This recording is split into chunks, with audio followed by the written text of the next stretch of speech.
मैं आर के पंडित आप लोग के बीच में यूट्यूब के नए शेड्यूल के साथ आज की क्लास लेके आया हूँ। यहाँ आज आपको हमारे यूट्यूब चैनल से संस्कृत की पठन पाठन स्टार्ट किया जाएगा। जो आप यूट्यूब चैनल पर बने हुए हैं, इस पर आप लोगों को 9th 10th के संपूर्ण कोर्स के साथ साथ 11th 12th का जो है 8 पेपर की व्यवस्था की जाएगी, है ना। तो आप लोग मेरे चैनल को सब्सक्राइब कीजिए, वीडियो को लाइक कीजिए और वीडियो पे कमेंट करना ना भूलें कि कैसा आपको वीडियो लगा, और साथ में अपने मित्रों और दोस्तों को शेयर करना ना भूलें।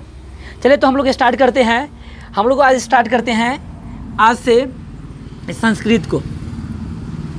संस्कृत में जो है और सारी वीडियो आपको दी जाएगी इस यूट्यूब चैनल के माध्यम से।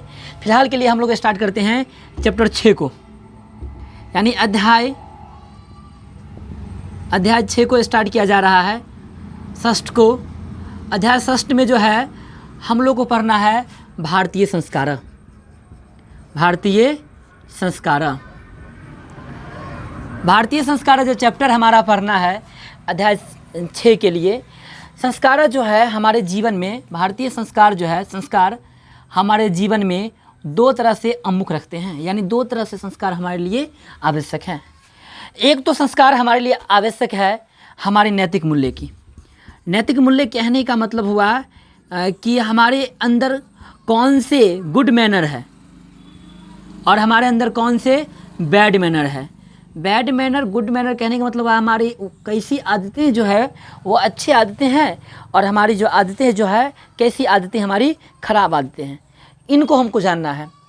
अच्छी आदतों में सबसे पहली बात है, पहला जो आदतें आएंगे, पुरातन तरीका को देखा जाए, प्राचीन तरीका को देखा जाए तो हम लोग में संस्कार के लिए मंत्र का उच्चारण बहुत ज़्यादा ही जरूरी है। मंत्र का उच्चारण, हम लोग कोई भी शुभ काम करते हैं तो शुभ काम करने से पहले मंत्र का उच्चारण किया जाता है। साथ ही साथ हम लोग के घर में कोई भी यज्ञ होते हैं, किसी प्रकार का कार्यक्रम शुरू होते हैं, उस समय हमारे घर के लोगों के द्वारा मंत्र उच्चारण करके ही उस कार्यक्रम को पूर्ण किया जाता है। तो पहले हम लोग मंत्र का उच्चारण करेंगे नैतिक मूल्य में। दूसरा जो हमारा नैतिक मूल्य है उसमें हम लोग वेद को जानेंगे, वेद को। हालांकि वेद में संस्कार का क्या तात्पर्य है, वेद के द्वारा संस्कार को क्या कहा गया है, वेद में संस्कार का क्या मूल है। संस्कार का मूल, वेद के अनुसार जो संस्कार का मूल अर्थ होता है संस्कृति से रूबरू होना। संस्कृति कहने का मतलब है हम लोग का जो कल्चर है, हम लोग इधर आके जो है हमारे देश की सभ्यता जो है लोग भूल चुके हैं, हमारे संस्कृति को भूल चुके हैं। लोग वेस्टर्न कल्चर को हमारे समाज में, भारतीय समाज में धीरे धीरे फैला रहे हैं। बहुत से लोग जो है हमारे देश की सभ्यता को नहीं मानने को तैयार है। जैसे हमारे देश की सभ्यता है धोती कुर्ता पहन के चलना, और बहुत से पुरुष को देखा है हमने कि धोती कुर्ता का नाम ही निशान नहीं है। महिलाओं में साड़ी पहन के चलना, इसका नाम ही निशान नहीं है। यानी हम लोग धीरे धीरे वेस्टर्न कल्चर की ओर जो है अग्रसर कर रहे हैं। हमारे देश में तकरीबन 200 वर्षों तक अंग्रेजों का शासन रहा। इन शासन के उपरांत जो है हम लोग उनके कल्चर में ढल गए और हमारे संस्कृति को हम लोग धीरे धीरे भूलते गए। कह सकते हैं कि हमारे संस्कृत का ह्रास आज से नहीं हो रहा है। हमारे संस्कृत का ह्रास जो है 1498 ईस्वी से पूर्व से बाद से हो रहा है, क्योंकि 1498 के बाद हमारे देश में पुर्तगालियों का आना जाना शुरू हुआ। पुर्तगाली जो आए वो अपने कल्चर को लेकर आए और उनका कल्चर भारत के लोग अपनाना शुरू किया। उनके पहनावे ओढ़ावे को भारत के लोग पहनना शुरू किया, और धीरे धीरे जो है भारत की संस्कृति धूमिल होती गई। इतनी धूमिल हो गई कि आज की दौर में हमारी संस्कृति जो है केवल नाम मात्र रह गई है ना। हमारे संस्कृति पे जो है लोग इस प्रकार से किसी भी प्रकार से जो है अमुख नहीं है। तो हम लोग जो है वेस्टर्न कल्चर की ओर जा रहे हैं। यानी संस्कार का मतलब होता है संस्कृति से पुष्टि करना, संस्कृति को जानना, संस्कृति के बारे में रूबरू होना। तीसरा हमारा है वशिष्ठ नाम प्रणानम, जिसको हम बोलते हैं बड़ों का आशीर्वाद। बड़ों का आशीर्वाद ये भी हमारा नैतिक मूल्य है, ये भी हमारा गुड मैनर है। अब बड़ों के आशीर्वाद में भी कई प्रकार के कंडीशन आ गए हैं। पहले लोग पैर पकड़ के कहते थे गोर छू के गोर लगा छियो, है ना। अब के लोग जो है अब ध्यान देते हुएगा कि आप गोर लगने का तरीका भी चेंज हो गया है, पैर रखने का, है ना। लोग पैर के जगह पर जांघ पकड़ लेते हैं, और धीरे धीरे ये भी बदलाव होना शुरू हो गया है। लोग दूर से ही ऐसे सलाम करता है, गुड मॉर्निंग सर, ये सब वेस्टर्न कल्चर है। हमारे संस्कृति में ये सब कल्चर नहीं आते हैं। हमारे संस्कृति का कहना है कि गुरु के पास जाके उनका नमन करना, उनके चरण स्पर्श करना है, ये हमारा संस्कृति है। हमारे संस्कार में ये लिखा गया है, न कि हमारे संस्कार में जो है दूर से ही गुड मॉर्निंग बैड मॉर्निंग वाला हैबिट नहीं दिया गया है। फिर हमारा जो है बड़े के आशीर्वाद के बाद जो हमारा है घर का कार्यक्रम, जिसको हम लोग कहते हैं घर का यज्ञ, यानी कह सकते हैं हम लोग घर का यानी गृह कार्यक्रम। गृह कार्यक्रम के दौरान जो है हम लोग बड़े छोटे सभी को बुलाते हैं, अपने यहाँ आमंत्रित करते हैं, लोगों के साथ जो है गुड मैनर से वार्तालाप करते हैं और लोगों के साथ रह के खुशियाँ मनाते हैं। तो ये हमारे संस्कृति और सभ्यता का ही देन है। और एक अंत में है होम। होम जो है, होम ये भी हमारे गुड मैनर यानी नैतिक मूल्य का ही देन है। होम कहने का मतलब होता है हवन। आपको पता होगा कि हवन में जो है एक ही शब्द कहा जाता है स्वाहा, है ना। हवन करते वक्त जो है हम लोग स्वाहा शब्द का इस्तेमाल पूर्ण रूप से ज़्यादा करते हैं। स्वाहा मतलब होता है कि स्वाहा के पीछे भी बहुत बड़ी कहानी है। स्वाहा के पीछे जो कहानी है उस कहानी में हम लोग जानते हैं कि एक राजा दक्ष थे। राजा दक्ष जो थे, दक्ष प्रजापति, उनकी पुत्री हुआ करती थी जिनका नाम था उमा। और ये उमा का विवाह जो है राजा दक्ष शिव शंकर भोले भंडारी, जिनका नाम है महेश, यानी नाथों के नाथ भोलेनाथ, उनसे शादी हुआ था उमा का। आप लोग को ये बात की जानकारी तो होगी। तो जब राजा दक्ष ने अपने यहाँ एक बहुत बड़ा महायज्ञ की स्थापना किए, तो वो जो भी देवी देवताएं, मनुष्य तुल्य जो भी व्यक्ति थे, उनको आमंत्रित किए, पर अपने दामाद को आमंत्रित नहीं किए। तो उनकी जो बेटी है वो बिना आमंत्रण की पहुँच गई उनके यहाँ। तो वो अपनी बेटी को जो है एक बार कुछ बोले भी नहीं, है ना, बेटी को मान सम्मान भी नहीं किए। इस बात को लेकर उनकी बेटी जो है हवन में अपनी आहुति दे दी। ये बात की जानकारी जब भोले शिव शंकर को मालूम चला, तो भोले शिव शंकर जो है अपने गुस्से विकराल रूप को लेके राजा दक्ष के यहाँ पहुँचे।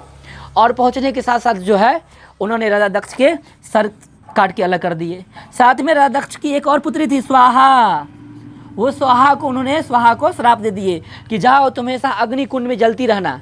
इसी कारण से जो है हमेशा अग्नि कुंड में जब भी कोई हवन होता है तो स्वाहा कहते हैं, क्योंकि अग्नि कुंड में जलने की वरदान किसको मिला हुआ है? स्वाहा को मिला हुआ है।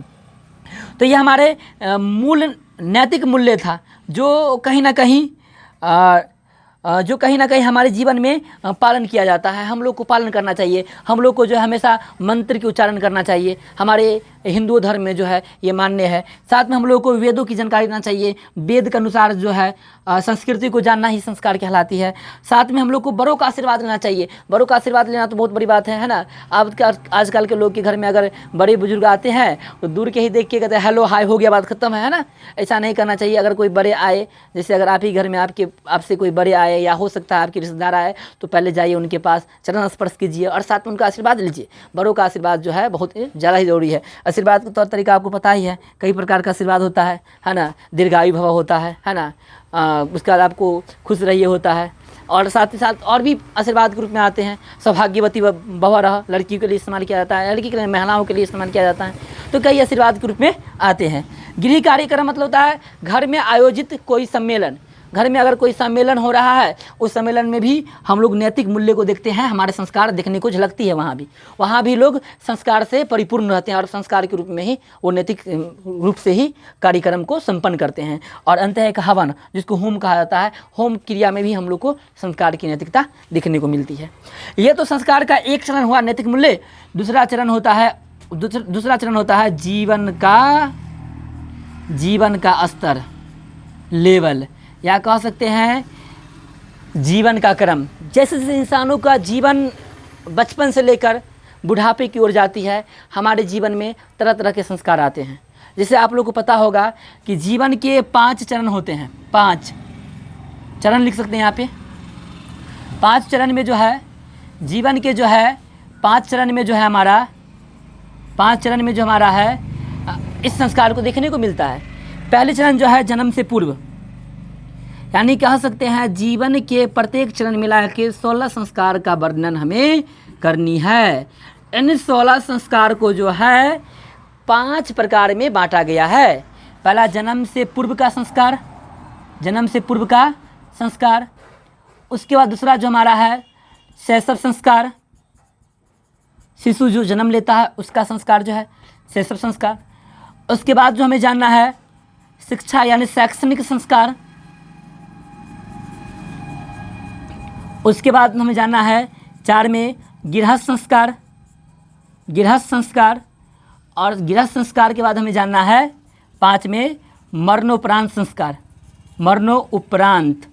उपरांत संस्कार। ये 5 संस्कार जो है हमारे जीवन में, जीवन के प्रत्येक चरण में हमें देखने को मिलती है। ये 5 संस्कार में जो है हमारा, ये 5 संस्कार जो है ये 16 प्रकार के होते हैं। 16 प्रकार के होते हैं, यानी कि संस्कार, प्रत्येक संस्कार में प्रकार का प्रकार भी होगा। जन्म से पूर्व के संस्कार 3 होते हैं, जिसमें पहला जो होता है हमारा गर्भधानम, पुष्पनम, सीमंतोनयनम। जन्म से पूर्व 3 संस्कार होते हैं। गर्भधानम हमारा हो गया, गर्भधान के बाद हो गया आपका पुष्पनम, सीमंतोनयनम। उसका हमारा होता है शैशव संस्कार। शैशव संस्कार जो हमारा है ये 6 होते हैं, जिसमें जात कर्म, नामाकर्म, निष्कर्मण, अन्नप्रसादनम, अन्नप्रसादन का चूड़ाक्रम और कर्णभेदम। जात कर्म, नामाकरण, निष्कर्मण, अन्नप्रसादनम, कर्णभेदम और चूड़ाक्रम। शैक्षणिक संस्कार जो हमारा है ये 5 होते हैं। 5 कौन कौन होंगे हमारा? पहला अक्षर आरंभ, उपनयनम, केशांत, वेदारंभ, समावर्तन। अक्षर आरंभ, उपनयनम, वेदारंभ, केशांत और हमारा अंतिम हो गया समावर्तन। तो 3 और 6, 9 और 5, 14 संस्कार जो है ये 3 संस्कार के प्रकार में आ गए। एक संस्कार होता है गृहस्थ संस्कार में, जिसे विवाह संस्कार कहा जाता है, यानी विवाह संस्कार जो है ये हमारे गृहस्थ जीवन के संस्कार है। और एक होता है मरने के बाद के संस्कार, जिसे अंत्येष्टि संस्कार कहा जाता है, यानी मरने के बाद इसमें अंत्येष्टि एक ही क्रिया होती है, जिसे हम लोग क्या कहते हैं, अंत्येष्टि संस्कार कहते हैं। सर बंद कीजिए था।